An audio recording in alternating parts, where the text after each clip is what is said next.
खबरों में आगे बढ़ते हैं। उपराष्ट्रपति जगदीप धनखड़ का मिमिक्री वाला मुद्दा आज कैसे सरगर्म रहा, ये बुलेटिन में हम आपको आगे दिखाएंगे। लेकिन उससे पहले आपको बता दें कि मध्य प्रदेश में मोहन यादव कैबिनेट में शामिल किए गए मंत्री गोविंद सिंह राजपूत ने जिन बातों का जिक्र किया है वो हमने आपको अभी सुनाया। लेकिन जगदीप धनखड़ का मिमिक्री वाला मुद्दा अभी शांत भी नहीं हुआ है। वहीं अब कांग्रेस की तरफ से देश के उपराष्ट्रपति को लेकर विवादित बयान दे दिया गया है। यह पूरा मामला क्या है, इस रिपोर्ट में देखिए। एक बात और कहना चाहता हूँ, झुका हुआ जाट और टूटी हुई खाट ये किसी के काम के नहीं होता। उपराष्ट्रपति जगदीप धनखड़ को लेकर उदय भान ने जिस तरह का कटाक्ष किया है वो टीएमसी सांसद कल्याण बनर्जी के मिमिक्री वाले विवाद को पीछे छोड़ सकता है। हालांकि ये समझ से परे है कि उपराष्ट्रपति जैसे संवैधानिक पद को लेकर बीजेपी ने जिस तरह से विपक्ष को मिमिक्री वाले मुद्दे पर घेरा, उसके बाद कांग्रेस नेता इस तरह का बयान क्यों दे रहे हैं। एक बात और कहना चाहता हूँ, झुका हुआ जाट और टूटी हुई खाट ये किसी के काम के नहीं होता। हालांकि इस दौरान उदय भान ने यह भी कहा कि जिस समय किसान नेता और देश के पहलवान रो रहे थे, उस दौरान किसी ने जाट की परवाह नहीं की। उस समय सोचना चाहिए था, ये किसान भी 80% उनमें जाट थे और वो किसान भी राकेश टिकैत था, उसके आंसू भी नहीं दिखे थे, वो भी जाट था। और जो महिला पहलवान है वो भी जाट थी। और आपको पता है जब साक्षी मलिक अभी जब प्रेस कॉन्फ्रेंस कर रही थी तो हमारी आंखों में भी आंसू आ गए थे। उस समय उपराष्ट्रपति जी को नहीं लगा कि ये भी जाट है। उपराष्ट्रपति जगदीप धनखड़ की मिमिक्री मामले में जाट अस्मिता का जिक्र आने के बाद टीएमसी सांसद ने फिर से तंज किया है। कांग्रेस ने भी उपराष्ट्रपति पर हमला किया है।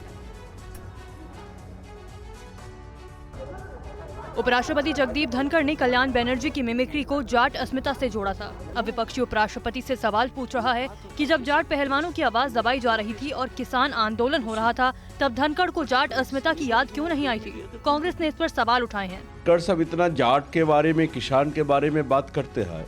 जब बजरंग पुनिया पद्मश्री रिटर्न दिया, एक भी शब्द नहीं कहे। जब किसान आंदोलन चला था, जाट के संतान धनखड़ सब कुछ नहीं बोला था। जरूर उपराष्ट्रपति का कुर्सी पे है, लेकिन वो तो भाजपा के प्रवक्ता बन गए।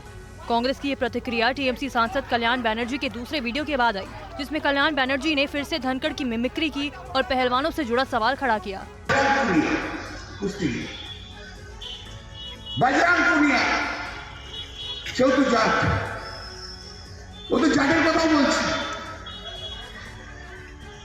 সেই জাতও কিন্তু যখন প্রতিবাদ করে তার মেডেলটা ফেরত দিয়ে গেল, কই আপনার মুখ থেকে তো কোনো আওয়াজ এলো না কেন? और उत्तर भारतीय खासकर हिंदी बोलने वालों पर डीएमके सांसद दयानिधि मारन के विवादित बयान के बाद अब दक्षिण भारत से ही सवाल खड़े किए जा रहे हैं। खासकर इस मामले पर कांग्रेस और राहुल गांधी से भी जवाब मांगा जा रहा है। डीएमके सांसद दयानिधि मारन के बयान के बाद एक तरफ बीजेपी जहां लगातार हमलावर है, वहीं अब तेलंगाना से बीआरएस नेता के कविता ने मारन के बयान पर राहुल गांधी और कांग्रेस पर सवाल खड़े किए हैं और चुप्पी तोड़ने को कहा है। वोटों के चक्कर में कुछ भी बोल देते हैं, ऐसे पार्टियां INDA अलायंस के मुख्य पार्टी है। तो मैं जवाब मांगती हूँ राहुल गांधी जी से, कांग्रेस पार्टी से, क्योंकि वो INDA अलायंस को लीड कर रहे हैं। अगर कोई पार्टी खड़े होकर सनातन धर्म के अगेंस्ट बोलती है तो राहुल जी चुप रहते हैं। अगर कोई पार्टी खड़ी होती है पार्लियामेंट में और पूरे हिंदी पट्टी राज्यों का अपमान करते हैं, उनको गौमूत्र राज्य बुलाते हैं, तो भी राहुल गांधी चुप बैठते हैं। दरअसल 2 दिन पहले दयानिधि मारन ने हिंदी भाषी लोगों के खिलाफ विवादित बयान दिया था, जिसके बाद ये मामला तूल पकड़ रहा है। IT कंपनी कई நிறைய சம்பளம் வாங்குறாங்க, இல்லாட்டி பாருங்க ஹிந்தினாங்களே உங்களுக்கு நல்லா தெரியும்। இன்னைக்கு பில்டிங் கட்டுறது யாருங்க? இன்னைக்கு பாருங்க எல்லா வேலையும் வந்து யூபில ஹிந்தி மட்டும் படிக்கிறவன் தான், பீகார்ல ஹிந்தி மட்டும் படிக்கிறவன் இங்க வந்து தமிழை கற்றுக்கிட்டு